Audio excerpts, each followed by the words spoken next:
Hello everyone, welcome to Excelsior PM. We are back with another chapter that is electrostatic potential and capacitance. And in this video, we are going to talk about what is a conservative force, what is electrostatic potential energy, what is electrostatic potential, and why friction is a non-conservative force. Okay, so let's start the topic. First of all, in this chapter, we have been given a brief introduction about conservative force. तो conservative force के बारे में पढ़ना ही क्यों है? It is related to electrostatic force, conservative nature of electrostatic force. We will talk about that. लेकिन उससे पहले कंजर्वेटिव का मतलब समझ लेते हैं. कंजर्वेटिव का मतलब क्या हुआ? किसी चीज़ को बचा लेना. यू यूजुअली स्टडी अबाउट ना we should conserve our ecosystem. So just like that इसका एक कुछ इंपॉर्टेंस है, इस वर्ड का कुछ मीनिंग है जब हम कंजर्वेटिव फोर्सेस के बारे में पढ़ते हैं. So here I have made two systems. One is a spring mass system and another is an object is pushed uphill on the inclined plane. Alright, तो अभी देखो यहाँ पे हो क्या रहा है. ये स्प्रिंग मास सिस्टम है. अभी जो स्प्रिंग है वो अपनी नेचुरल लेंथ में है. अब मैं क्या कर रहा हूँ, इस ऑब्जेक्ट पे मैं एक एक्सटर्नल फोर्स लगा रहा हूँ. ऑलराइट, मैं एक्सटर्नल फोर्स लगा रहा हूँ. What will happen, the spring will get compressed. Okay, अब जैसे ही स्प्रिंग आपकी कंप्रेस्ड हो गई, इस पोजीशन पे आपने इसको, अभी यहाँ पे आप इस एक्सटर्नल फोर्स को होल्ड किए हुए हो, तो इस स्प्रिंग में पोटेंशियल एनर्जी स्टोर हो गई. क्या हो गई? पोटेंशियल एनर्जी स्टोर हो गई. अब जैसे ही आप इस एक्सटर्नल फोर्स को यहाँ से रिमूव करोगे, what will happen, this object will move with some velocity. Okay, तो जो इस स्प्रिंग की पोटेंशियल एनर्जी थी वो इस ऑब्जेक्ट के काइनेटिक एनर्जी में कन्वर्ट हो जाएगी. ऑलराइट, अभी हम यहाँ पे फ्रिक्शनलेस सरफेस की बात करेंगे. Frictionless surface. Alright, frictionless surface. अब यहाँ पे जो हम ये एक्सटर्नल फोर्स इस पे लगा रहे हैं, we are applying this external force in a quasi static manner. Quasi static manner क्या होता है कि at each and every moment जो ये एक्सटर्नल फोर्स लग रहा है वो ऐसे लग रहा है कि इक्विलिब्रियम मेंटेन हो रखा हो.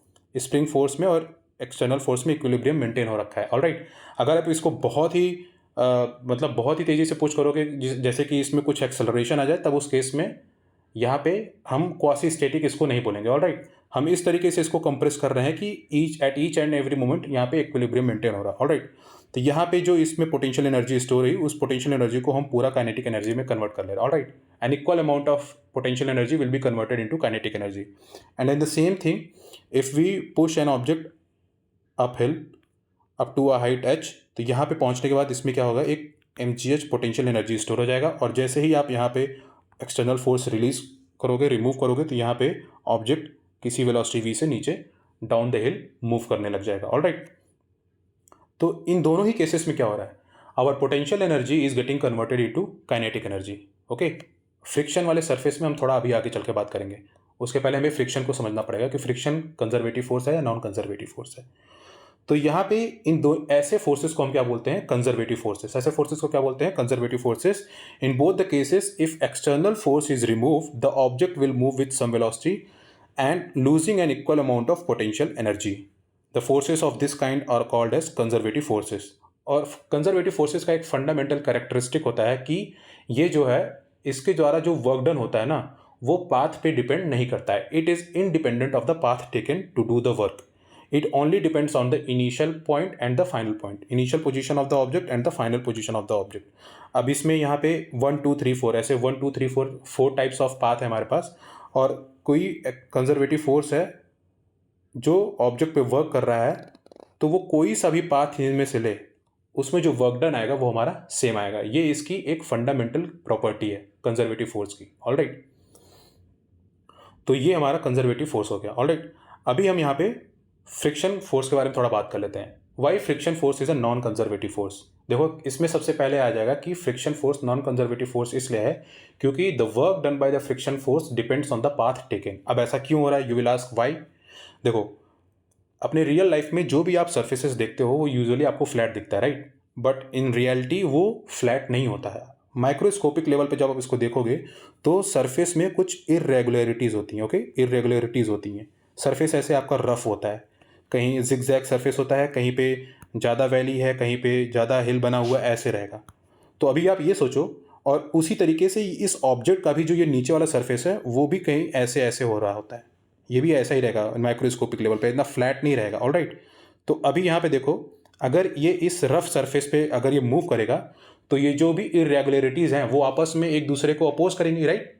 तो अगर कोई एक पाथ मेरे पास ये है, एक पाथ ये है और दूसरा पाथ ये है। और अब दोनों पाथ में जो इरेगुलरिटीज़ हैं वो तो डिफरेंट रहेंगी। ओके, यूजुअली ऐसा ही होता है, ज़रूरी नहीं है कि दोनों में इरेगुलरिटी सेम हो।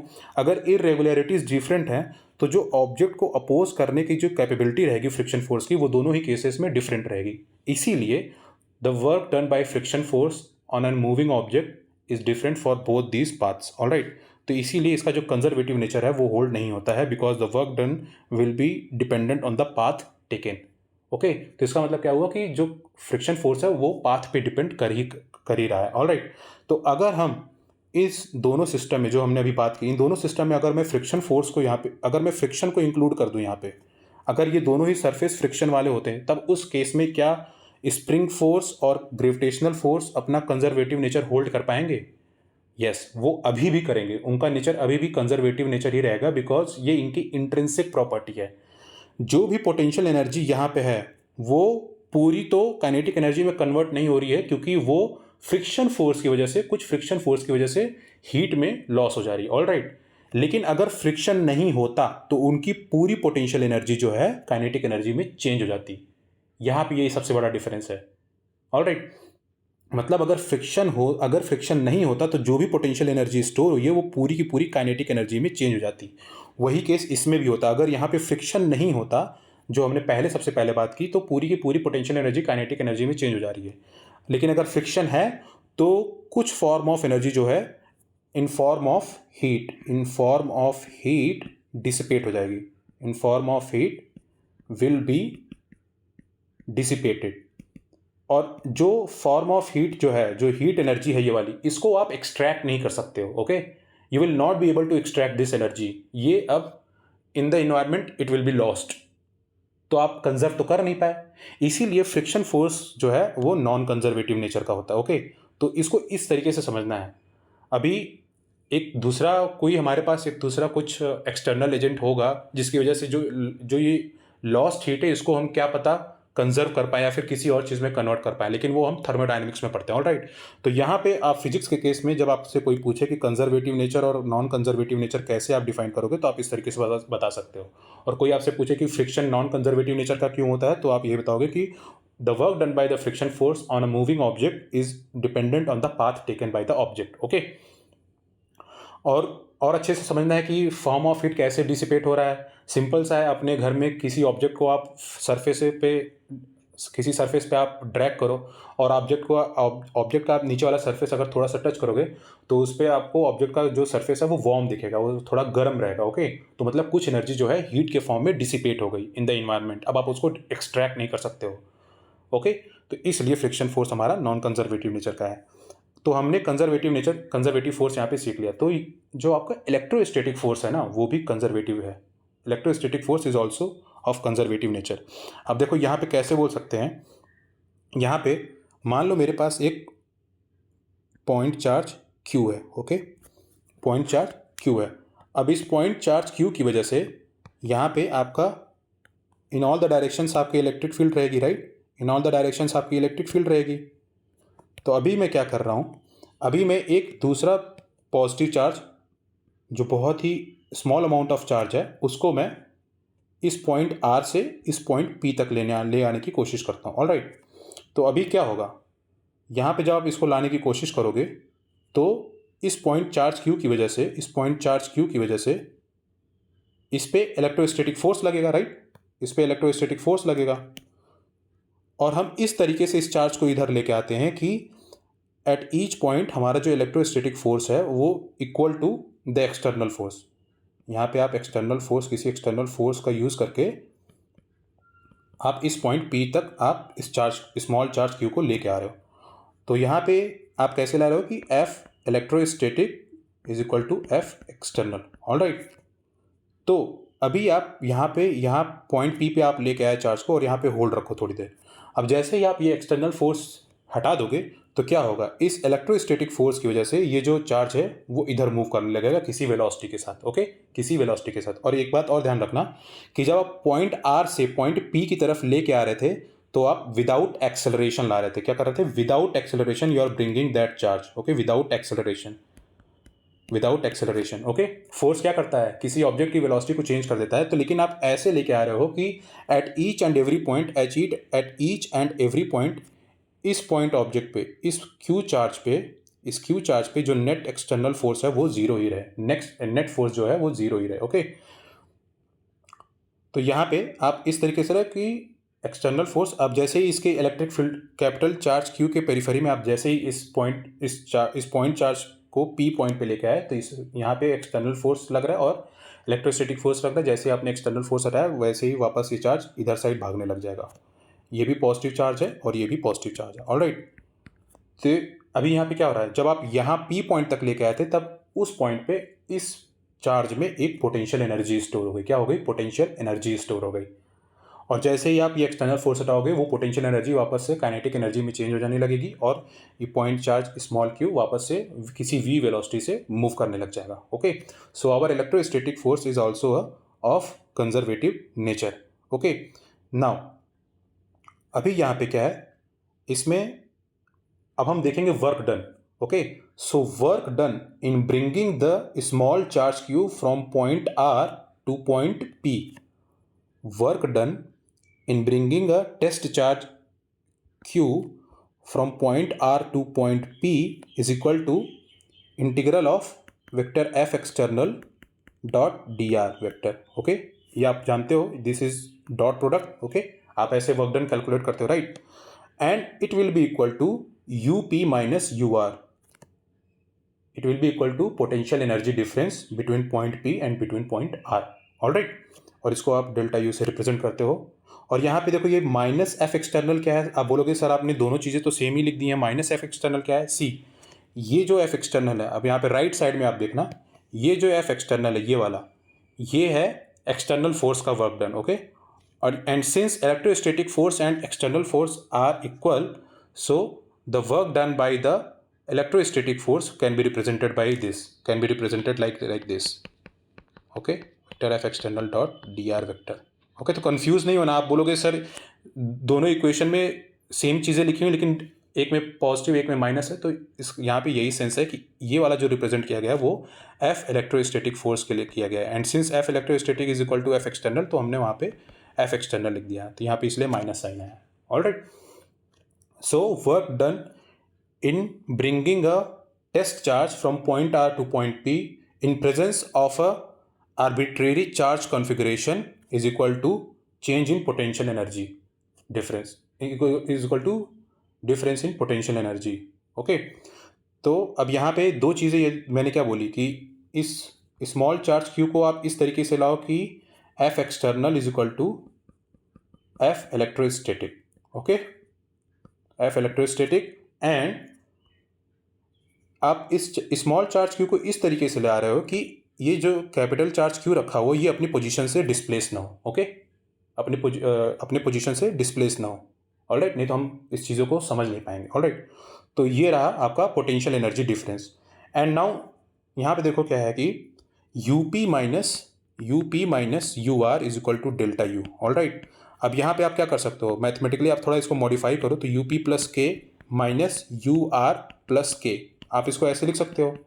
तो इसका मतलब क्या हुआ, इस इक्वेशन में आप ये देखो कि आपके पास थोड़ा ये कन्वीनियंस है कि आप कुछ आर्बिट्रेरी कांस्टेंट इस डिफरेंस में आप थोड़ा ऐड कर सकते हो। ऑलराइट, इस डिफरेंस में आप ऐड कर सकते हो। तो इसका मतलब क्या हुआ कि कोई एडिटिव कांस्टेंट है जो आप इसमें ऐड कर सकते हो। ऑलराइट, तो ये जो हमारे पास फ्रीडम आई है इस चीज़ को ऐसे मॉडिफाई करने की, इसके बेसिस पर हम ये कह सकते हैं कि जो हमारा आर पॉइंट है वो कहाँ पे हो सकता है, हम आर पॉइंट को अब क्या लेंगे, इन्फिनिटी पे लेंगे। कहाँ पे लेंगे, इन्फिनिटी पे। If we take R point at infinity and we calculate the work done in bringing positive test charge from infinity to point P, it can be written as like this, U P minus U infinity. Okay, इतना हमने लिख दिया। तो यहाँ पे आप ये कह सकते हो कि जो हमारा पोटेंशियल एनर्जी एट इन्फिनिटी है उसको हम ज़ीरो ले सकते हैं, क्योंकि इन्फिनिटी पे पता नहीं कहाँ पे होगा, और इन्फिनिटी पे तो मतलब वो ऑब्जेक्ट ऐसे अलोन पड़ा होगा, राइट, वहाँ पे कुछ भी इन्फ्लुएंस किसी और एक्सटर्नल फोर्स का नहीं है। तो जब कोई इन्फ्लुएंस है नहीं तो वहाँ पे हम यही कह सकते हैं ना कि वहाँ पे उसकी कुछ भी एनर्जी नहीं है। वो ऐसे पड़ा हुआ है, ऑलराइट। तो वहाँ पे हमारी जो पोटेंशियल एनर्जी है वो ज़ीरो हो गई। तो इसलिए अगर आपको कोई बोले कि potential energy of a charge q, potential energy of a charge q, आप इसको कैसे डिफाइन करोगे? Then you will say that potential energy of a charge q at a point, किस पॉइंट पे? पी पॉइंट पे, in the presence of field due to any charge configuration, due to any charge configuration. अभी यहाँ पे हमने charge configuration क्या लिया है? सिर्फ हमारे पास एक पॉइंट कैपिटल क्यू चार्ज है, alright. So potential energy of a charge q at a point in the presence of field due to any charge configuration is the work done by the external force which is equal and opposite to the electric force in bringing the charge q from infinity to that point. तो किसी भी charge q की अगर potential energy आपको कोई define करने के लिए बोले तो आप बोलोगे the work done in bringing this charge, this small charge q from infinity to point P, इस पॉइंट P पे लाने में जितना वर्क डन हो रहा है in presence of electric field due to any arbitrary charge configuration, okay. उस point P तक लाने में जो भी काम हो रहा है उसको हम क्या बोलते हैं?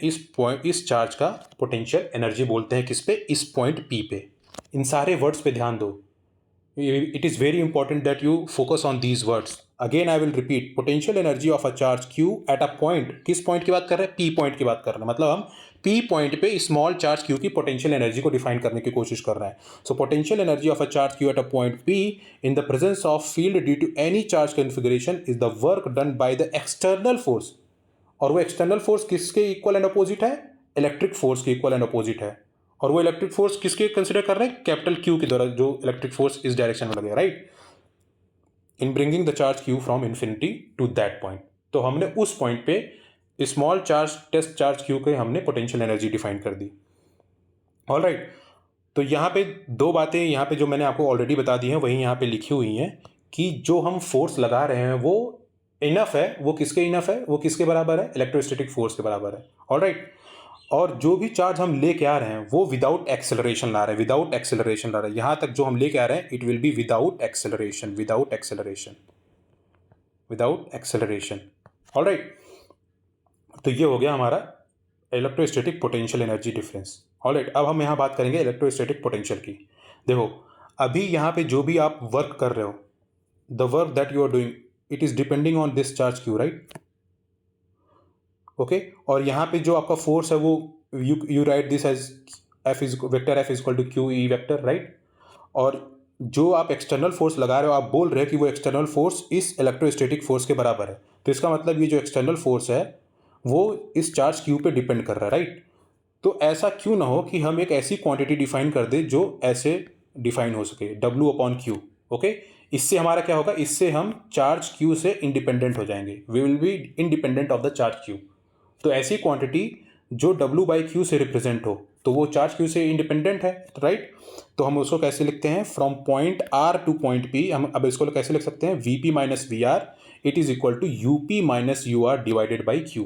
तो अभी आपने क्या पढ़ा? आपने इलेक्ट्रोस्टैटिक पोटेंशियल एनर्जी डिफरेंस क्या है? UP minus UR। और यहीं पे अगर मैं इलेक्ट्रोस्टैटिक पोटेंशियल डिफाइन करने की कोशिश करूं तो इलेक्ट्रोस्टैटिक पोटेंशियल कैसे लिख पाओगे? It is equal to UP minus UR divided by Q, okay. तो ये वाली क्वांटिटी, ये वाली क्वांटिटी, ये वाली क्वांटिटी आपकी क्या है? इलेक्ट्रोस्टैटिक पोटेंशियल है। तो again we will define electrostatic potential as work done by an external force in bringing a unit positive charge. देखो यहाँ पे एक वर्ड आ गया unit, unit positive charge, unit positive charge from infinity to a point is known as electrostatic potential at that point. और ये again it is done without acceleration, okay. It is done without acceleration मतलब उस point को हम, उस charge को, उस unit positive test charge को हम इन्फिनिटी से पॉइंट पी तक अगर ला रहे हैं, उस पॉइंट तक ला रहे हैं जिस पॉइंट पर हमें इलेक्ट्रोस्टैटिक पोटेंशियल डिफाइन करना है, वहां तक लाने में हम कोई भी एक्सेलरेशन नहीं ले रहे हैं, alright. So work done by an external force in bringing a unit positive charge from infinity to a point is electrostatic potential at that point. तो यहाँ पे इलेक्ट्रोस्टैटिक पोटेंशियल और इलेक्ट्रोस्टैटिक पोटेंशियल एनर्जी डिफरेंस ये रहा आपका, alright. अभी यहाँ पे जो भी मैंने बताया है that I have done after reading the thorough reading of all these statements from the NCERT text book, okay. इसको अच्छे से पढ़ के मैंने आपको यहाँ पे बताया। and I will not leave any important statement from the NCERT textbook because this was my commitment in my introductory video. देखो इसलिए नहीं करना है क्योंकि जो भी फ्रेमवर्क है एनसीईआरटी का, जिन्होंने इस एनसीईआरटी के फ्रेमवर्क को तैयार किया है, वही चीज़ें जेई मेन और जेई एडवांस में यूज़ होती हैं. So if you are focusing on JEE Main and JEE Advance, so you should not bypass NCERT text book. NCERT text book में जो भी बेसिक कॉन्सेप्ट्स हैं वो आपको बहुत ही इंपॉर्टेंट हो जाते हैं जेई एग्जाम्स को लेके. ऑलराइट, सो जो भी चीज़ें इंपॉर्टेंट पॉइंट्स थी मैंने ऑलरेडी इसको पढ़ के मैंने यहाँ पे आपको बता दिया है. अब यहाँ पे देखो एक और चार्ज कन्फिग्रेशन दिया हुआ है यहाँ पे Q1, Q2, Q3, Q4. इतने मतलब अभी तो हम सिर्फ एक सिंगल चार्ज को लेके बता रहे थे, तो यहाँ पे हमारा कितना है, मल्टीपल चार्ज कन्फिग्रेशन है. इस मल्टीपल चार्ज कन्फिग्रेशन के अगेंस्ट एक पॉइंट R है, एक पॉइंट P है. तो इस चार्ज कन्फिग्रेशन के प्रेजेंस में अगर कोई एक यूनिट चार्ज है मेरा, इस यूनिट चार्ज को अगर मैं R पॉइंट से P पॉइंट तक लेके आऊँगा तो इसमें पोटेंशियल एनर्जी डिफरेंस क्या होगा, delta U is equal to UP minus UR. Alright, और इलेक्ट्रोस्टैटिक पोटेंशियल पॉइंट P पे क्या होगा, इलेक्ट्रोस्टैटिक पोटेंशियल डिफाइन करते वक्त हम कहाँ से लेके आते हैं, इन्फिनिटी से लेके आते हैं. इन्फिनिटी से लेके आएंगे तो हमारा क्या हो जाएगा, VP is equal to U infinity P divided by Q. Okay, alright. यहाँ पे थोड़ा मैंने रॉन्ग सब्सक्रिप्ट्स यूज़ कर लिए हैं, यहाँ पे मैं वापस से लिख देता हूँ UP इन्फिनिटी. ओके, अभी यहाँ पे सब्सक्रिप्ट्स पे ध्यान देना. यहाँ पे जब मैं वर्क डन लिख रहा हूँ तो वर्क डन ऐसे वर्क डन इन्फिनिटी P लिख रहा हूँ, और यहाँ पे मैं क्या लिख दे रहा हूँ, UP माइनस U इन्फिनिटी. तो इसको समझना है.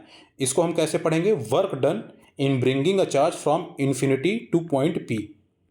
ओके, इन्फिनिटी P को सब्सक्रिप्ट को कैसे पढ़ेंगे, from infinity to point P. और इस वाले को, इसमें जो सब्सक्रिप्ट्स हैं वो कैसे पढ़ेंगे, UP माइनस U इन्फिनिटी के, क्योंकि ये देखो इसमें बहुत मिस्टेक्स होती हैं स्टूडेंट्स की. तो यहाँ पे क्या लिखेंगे, change in potential energy between point P and infinity. Change in potential energy in between point P and infinity. Okay, so this is all about this particular video.